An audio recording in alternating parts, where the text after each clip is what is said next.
बोलिए कृष्ण कन्हैया लाल की जय। श्रीमत् सद्गुण शालिनम चिदे चिदे व्याप्तम च व्याकृतिम जीवे साक्षर मुक्त कोटि सुखदम नैकावतारादीपम ज्ञेयं श्री पुरुषोत्तमं मुनिवरे वेदाधिकीर्त्यं विभुं तन्मूलाक्षरयुक्तमेव सहजा नंदम च वंदे श्रद्धा। આજના શુભ દિને તમામ શ્રોતાજનોને મારા હૃદયભાવપૂર્વક જય શ્રી કૃષ્ણ। જ્યાં આવકાર ના હોય ત્યાં આપણાથી જઈ શકાય નહીં। આવ નહીં, આધર નહીં, નહીં નૈનોમાં નેહ, એ ઘરે ભલે કંચન વર્ષે મેઘ, ભલે સોનાનો વરસાદ વરસતો હોય તો પણ એ ઘરે આપણાથી જો આવકાર ન હોય તો જઈ શકાય નહીં। અમદાવાદની અંદર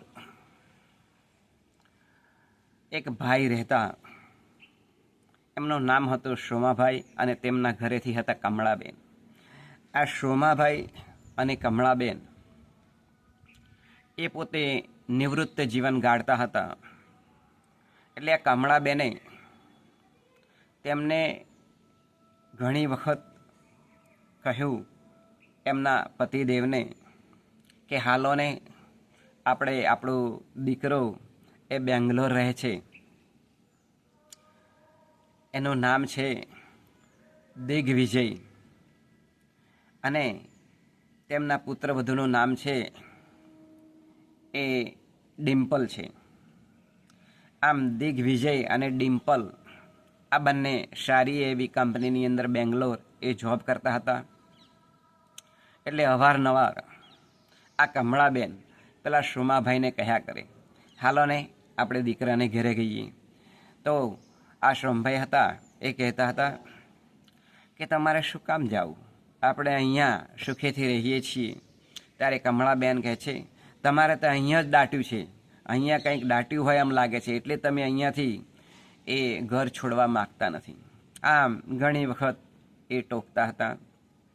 ત્યારે એક દિવસ આ સોમાભાઈ પોતે એ પોતાના બંગલાની અગાડી ખુરશીની અંદર બેસી અને પોતે એ છાપું વાંચતા હતા। એ વખતે પણ પેલા કમળાબેને કહ્યું, હાલો ને આપણે આપણા દીકરાને ઘેર જઈએ, દિગ્વિજયભાઈને ઘેર જઈએ। એટલે એ સોમાભાઈએ જે પેલું છાપું હતું એ વાંચવાનું મૂકી દીધું અને તરત જ એમણે પ્લેન માટે એ ટિકિટ બુક કરાવી બેંગ્લોર માટે અને એવો પોતે અમદાવાદથી એ બેંગ્લોર આવવા માટે રવાના થઈ ગયા। અને કમળાબેને પોતાનો જે પુત્ર હતો દિગ્વિજય એને પણ કહ્યું કે બેટા અમે તારે ઘરે આવીએ છીએ।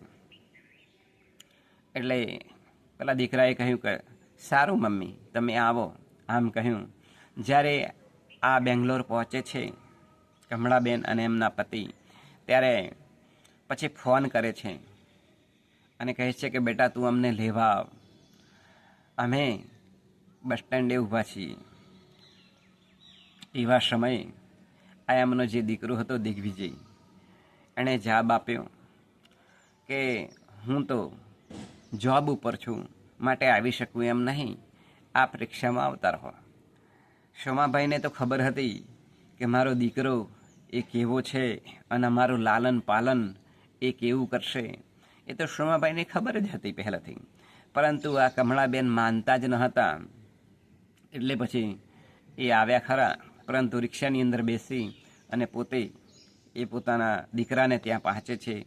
તો ત્યાં આગળ બહારથી એ ડોરબેલ હોય એ બેલ વગાડે છે, તો અંદરથી કામવાળી આવે છે અને અંદર એક ડાઘિયો કૂતરો પાળેલો હોય છે, એ ડાઘિયો કૂતરો પણ એ ભસતો હોય છે। કામવાળી બેને દરવાજો ખોલ્યો એટલે આ દિગ્વિજયનો એક નાનો પુત્ર હતો 3 વર્ષનો, એનું નામ હતું સ્વીટુ। આ જે સ્વીટુ હતું એ પોતે એ દાદા દાદીને ગળે વળગી પડ્યું અને ખૂબ કૂદકા મારવા લાગ્યો, ખૂબ આનંદિત થઈ ગયો કે આજે મારા ઘરે મારા દાદા ને દાદી આવ્યા છે, એટલે સ્વીટુ ખૂબ ખુશ થતો હતો, પરંતુ જે પેલો ડાઘિયો કૂતરો હતો એ ભસ્યા કરતો હતો. એટલે પેલે કામવાળી બેને એ કૂતરાને ખાવાનું આપ્યું, એટલે કૂતરો એ ખાઈને શાંતિથી બેસી ગયો. હવે આ દિગ્વિજય અને ડિમ્પલ આ બંને સાંજના સમયે રાત્રિ 8 વાગે ઘરે આવ્યા. તેમણે પોતાના પિતાશ્રીને ખબર અંતર પૂછ્યા અને પછી જમ્યા સાથે બેસીને અને સુખ દુઃખની વાતો કરી. થોડા દિવસ તો આનંદિત રહ્યા, કારણ કે કમળાબેને પોતાના પતિદેવ સોમાભાઈને કહ્યું હતું કે આપણે આપણા દીકરાને ત્યાં જઈએ ને તો તૈયાર ટેબલ ઉપર આપણને ચા મળશે, તૈયાર ટેબલ ઉપર આપણને ભોજન મળશે અને આપણે શાંતિથી દીકરાને ઘરે રહીશું. પરંતુ બને છે એવું કે જે કામવાળી હતી એ થોડા દિવસ પછી એ રજા પર ઉતરવાની હતી, એટલે કામવાળી રજા પર ઉતરી ગઈ. આ બાજુ જે પેલા કમળાબેન હતા એમને ઘરનું બધું જ કામ કરવું પડતું હતું. કચરા પોતા કરવાના, વાસણ ઉટકવાના, કપડાં ધોવાના, આવું બધું કામ એ પેલા કમળાબેનને કરવું પડતું હતું. અઠવાડિયા સુધી તો કર્યું, પછી કમળાબેનને કંટાળો આવ્યો કે હું તો બહુ આશા લઈને મારા દીકરાને ઘેર આવી હતી કે હું શાંતિથી ત્યાં આગળ રહીશ, કારણ કે હવે નિવૃત્તિના દિવસો છે, એટલે અમારી પુત્રવધુ અમારી સારી સેવા કરશે, અમને ટેબલ ઉપર ચા આપશે, ભોજન આપશે અને અમે સુખેથી રહીશું થોડા દિવસો. ત્યાર પછી અમે પરત જતા રહીશું અમદાવાદ. પરંતુ આ બાજુ તો કામના ઢસરડા બધા કમળાબેનને જ કરવા પડતા હતા. એટલે એક દિવસ કમળાબેન, બપોરનો સમય હતો, પુત્ર દિગ્વિજય અને ડિમ્પલ આ બંને જોબ ઉપર ગયા હતા અને સ્વીટુ પણ એ પોતે બહાર રમવા માટે ગયો હતો. તેવા સમયે આ કમળાબેન પોતાના પતિદેવ હતા સોમાભાઈ એમના ખભા ઉપર માથું મૂકી અને ખૂબ રડ્યા. અને તેવા સમયે જ એમણે પોતાની પત્નીને કહ્યું કે સારું, હું અત્યારે જ પ્લેનની ટિકિટ બુક કરાવું છું, બધો સામાન પેક કરવા મોડ, આપણે કાલે સવારે અહીંથી વિદાય લઈશું. બોલે એમ તો કે હા. એટલે કમળાબેને બધો સામાન પેક કરવા માંડ્યો અને પછી એ પોતે તૈયાર થયા. અને રાત્રિના સમયે જ્યારે ભોજન સાથે બેસીને જમતા હતા ત્યારે આ સોમાભાઈ પોતાના દીકરા દિગ્વિજયને કહ્યું કે બેટા, અમે ટિકિટ બુક કરાવી લીધી છે, અમે કાલે અમે જતા રહીશું અમદાવાદની અંદર. બોલે એમ તો કે હા. એટલે આજે દિગ્વિજય હતો એણે કહ્યું કે પપ્પા, કેમ એકદમ જ તમે આવો કેમ વિચાર કર્યો?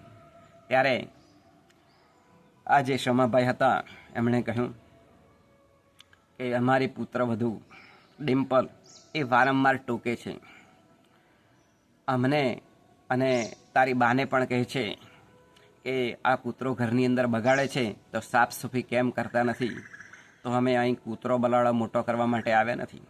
હા, અમને એ ખબર છે કે નાના બાળકોનો ઉછેર કેમ કરવો. બેટા, તું નાનો હતો ને ત્યારે અમે ખોળાની અંદર લઈને ફરતા હતા, તેડીની આજુબાજુ ફરતા હતા અને આવી રીતે તને મોટો કર્યું.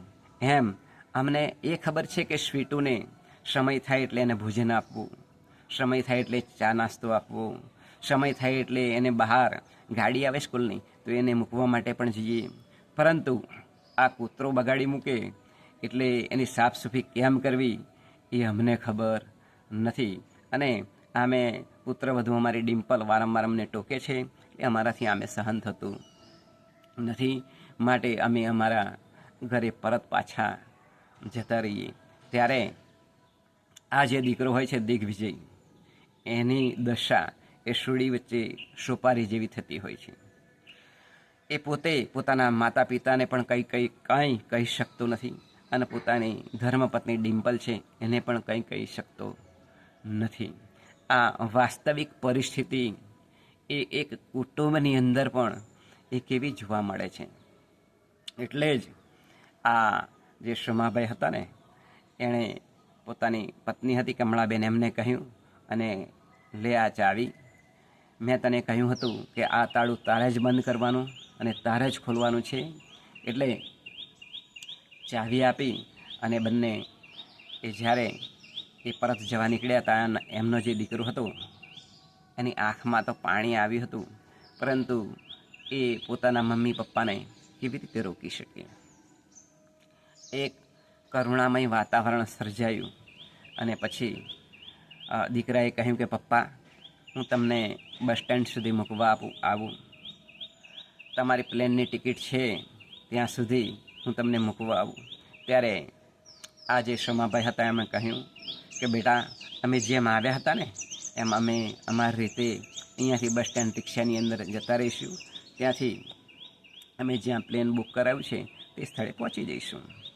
આમ કરી અને પોતે આ સોમાભાઈને કમળાબેન એ દુખતા હૃદય એ પોતે પોતાના દીકરાના ઘરથી નીકળે છે, પ્લેનની અંદર બેસે છે, પોતે અમદાવાદ પોતાના મૂળ સ્થાન પર આવે છે.